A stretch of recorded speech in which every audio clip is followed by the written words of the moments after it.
Hey, everyone. I thought I would get on and have a quick chat with you guys about a few things, actually. One thing in particular, I spent the weekend at an event, actually. It was an event where some people from the clinic industry come along and learn and experience education. And I was presenting on marketing strategy and how to, particularly all of these clients had purchased machinery from the event organizer, and they were trying to understand how do they sell high-end machine modalities. Anyway, I had someone in the audience and put their hand up and asked me a really good question, actually. And the question was, how do we manage clients that are leaving our business to go to someone cheaper down the road? And she gave an example of laser hair removal. She said, look, I've got a couple of clinics down the road that are heavily discounting their laser hair removal services. And as a result, a lot of my clients have got up and they've left and they've gone down the road. So what do you do about that? And her question was, should I adjust my prices to be competitive with those price reductions? Now, my feedback was no.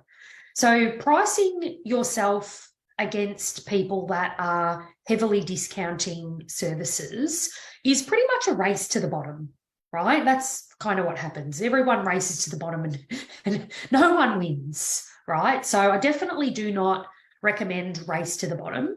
But my feeling is sometimes we misdiagnose what the problem is. So this business owner had said, or she was hypothesizing that her problem was that she was too expensive, okay, leading to other those clients going down the road to the cheaper option. My view on that is not that she's too expensive. My view on that is that she hasn't created enough value proposition to her clients for them to want to stay. Okay, now what I mean by that is that when you have a really good consultation process, basically what you're able to convey to the client is value, right? So if you have a client that, you do a really good consultation process and you present a solution to them that's going to meet their needs, what you'll find is they'll opt in, they'll commit, right? That's the difference between, clients that you present something to and they take everything, and then other clients you present to them but they don't take everything. They've missed the value proposition there. They can't see the value in what you have to offer, and that actually doesn't have anything, well, no, I wouldn't say anything to do with price point, but price point's not the most important element. There are some budget conscious people out there, do not get me wrong, and for some it might be a big factor in their decision-making process, but it's not the whole thing. It's not the whole way that they make a decision. And think about this, like, have you ever got a service or you've ever purchased something and it wasn't the cheapest, right? Have to think about the reason why you didn't buy the cheapest, right? So not everybody out there is after the cheapest. What they're after is value for money. And the bottleneck is if you are not conveying value for money and meeting your clients' needs in that way, what will happen is that they will probably go down the road, right? And they will go on price because they don't see any other value there for sticking around, right? So my feedback to that person was, what does your consultation process look like? How robust is it?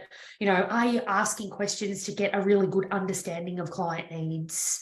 And then are you constructing something that they can see high value in, right? And I think that if you're just doing, a consult that is, okay, particularly for hair removal, people might go, well, how do you consult around hair removal? You have to, and not just around, sensitivity to whether they're a suitable candidate or, not wanting to burn them. And so you need to ask them some questions about their skin and whatever else. But actually bigger than that, as far as what are their goals? Like, how motivated are they to commit to, their hair removal treatment plan? Is it just the one area? Like, there's lots of questions that you can, and even then you can possibly look at skin and skin elements as part of that consultation process. So, and I'm doubtful that when that business owner put her hand up and said, oh, my clients are going down the road because they're cheaper down there, I'm highly doubtful that that business owner was consulting in a way to understand client needs to then be able to proposition with value, okay? Because you've bought things before and you haven't always bought the cheapest, right? So have a think about that.